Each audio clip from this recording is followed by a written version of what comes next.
Hier, Cécilia a gagné une partie de poker au bord de la piscine. Aujourd'hui, elle a donc le privilège d'aller chez le coiffeur accompagnée de Caroline.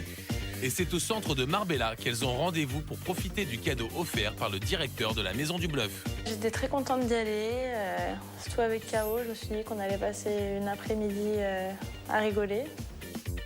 Au programme, Caroline a décidé de se faire teindre les racines et les sourcils. Elle te les a pas teints en blond, mais en brun. Hein. Ah bon? Ouais. Bon, bah génial. Super. Madonna, quoi. Caroline s'est fait teindre les sourcils en noir. Et là, c'est le drap. Je me retrouve avec des sourcils noirs, noirs de jet, comme ça. Elle a rien compris. Donc déjà, je vois ça, quand elle l'enlève, je suis presque déjà en crise cardiaque. Ça a aussi perturbé Cécilia, parce qu'au bout de 2 minutes, elle voit que j'ai les sourcils noirs et elle s'inquiète pour elle, quoi. Mais c'est normal. On était toutes les deux tendues. On parlait pas beaucoup. On était juste fixées sur ce que les coiffeuses faisaient.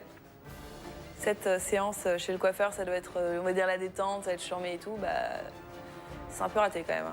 Le cadeau empoisonné de Cécilia. Merci Cécilia. Salut. Pourquoi ils ont fait ça? Caro et Cécilia ont eu la chance d'aller chez le coiffeur. Alors, chance, je reviens peut-être dessus. Cécilia est revenue, on aurait dit Kelly Capwell dans Santa Barbara. Et Caro, la pauvre. Mais non, c'est pas vrai, ils les ont battants. Pourquoi ils t'ont fait ça? Oh la vache! Et ils lui ont fait tout simplement un massacre digne de ce nom. Elle est les cheveux mi-courts, mi-longs, mi-roux, mi-blanc, mi-jaune, mi-brun. Enfin, c'est n'importe quoi. Je suis contente, hein. Et quand je vois ça, je suis super contente. Et quand je vois ça, je suis super content de rester comme ça. Moi aussi. Moi qui rêve toute la journée d'aller chez le coiffeur, parce que franchement, je ressemble à un forban. Mais pour le coup, je regrette pas parce que, à mon avis, je serais revenu en mode Gargamel.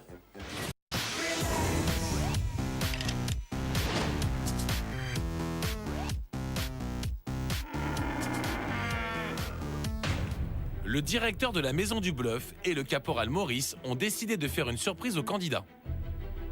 Mes chers candidats, cet après-midi, c'est récréation. Pas de jetons à gagner ou à perdre. Paintball. Oh oui. Alors, on va faire des trucs un peu sympas, les garçons contre les filles. Simplement, les filles, vous êtes moins nombreuses et puis vous êtes, entre guillemets, le sexe faible. Vous avez le caporal Maurice dans votre camp, OK ?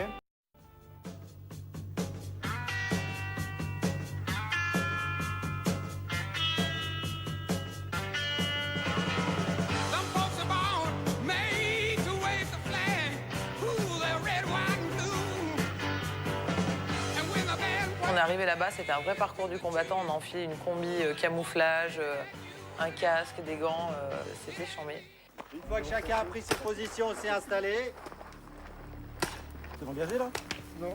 Le but du jeu pour les deux équipes, toucher ses adversaires à distance avec des billes de peinture en évitant les projectiles. Les filles sont d'un côté accompagnées du caporal Maurice et les garçons en embuscade de l'autre côté. Non.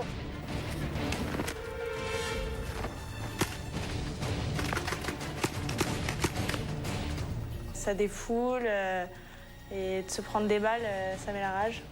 Tout le monde aille pour son compte. Moi, j'ai des bonnes marques. Pour moi, c'était un calvaire, donc j'avais pas envie de plomber complètement leur truc. Même je ne pouvais pas rester, donc j'ai préféré ressortir et me mettre à l'écart et les regarder, et attendre que ça se termine.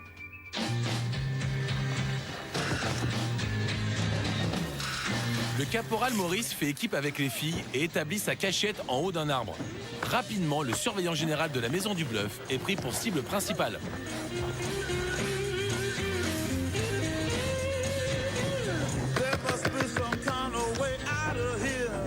Le caporal, bien sûr, qui était notre cible prioritaire dans la mesure où, comme c'était lui le capitaine de l'équipe des filles, on a pris un malin plaisir à essayer de le repousser dans des difficultés pour pouvoir le mitrailler, et c'est ce qui s'est passé.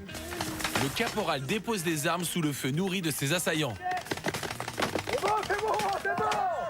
Ma plus grande fierté, c'est d'avoir envoyé 5 ou 6 billes entre le casque, la bouche, les oreilles, le torse et la jambe de Caporal Maurice qui était caché derrière un pauvre petit palmier. Donc voilà, un super moment et vraiment à rigoler. T'as morflé toi, hein? Ou alors t'as pris une bille rose? Non, j'ai morflé quand je suis parti.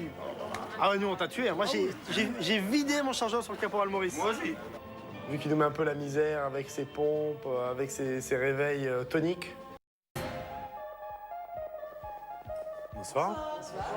Est-ce que vous avez passé une bonne journée? Yes. Excellent. Est-ce que vous voudriez finir en beauté? Oui.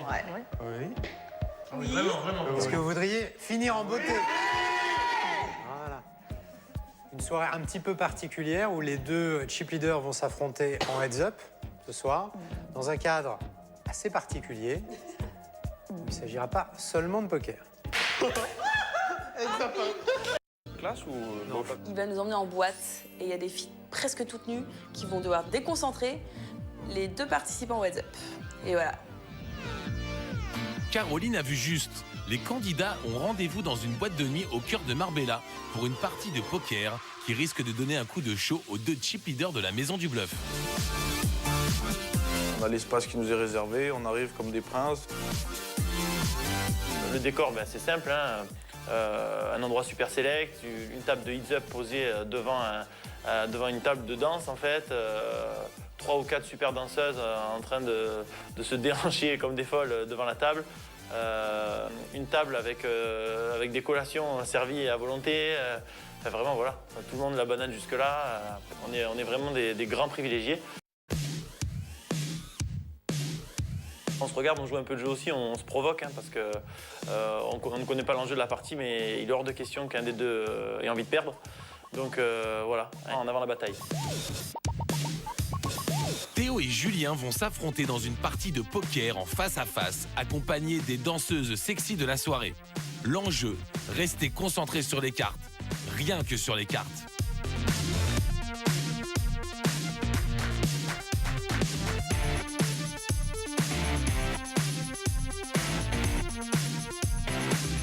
La nana qui était avec moi, déjà était très jolie et surtout avait l'air intéressée par le jeu. Je lui montrais mes cartes, elle me disait ce qu'elle en pensait dans l'oreille, etc. Donc finalement, moi j'avais plutôt une alliée. Elle essayait plus de comprendre le jeu, elle essayait plus de déstabiliser Théo en fait et de provoquer sa copine qui devait supporter Théo. Je trouvais ça plutôt sympa et du coup, elle m'a plutôt aidé que déconcentré. Alors Théo, lui, il était complètement à l'ouest. Je sais même pas s'il se rendait compte qu'il jouait au poker. Je crois qu'il regardait même pas ses cartes, il regardait plus les seins de la danseuse. Il a fait n'importe quoi, il était vraiment sur une autre planète.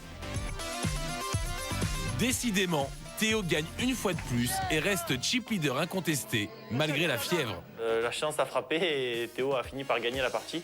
Donc voilà, je l'ai félicité. Puis après, on a continué à faire la fête avec nos charmantes hôtes. Après la table de poker, place au dance floor. Dans la nuit chaude de Marbella, les candidats oublient un peu la pression de la compétition.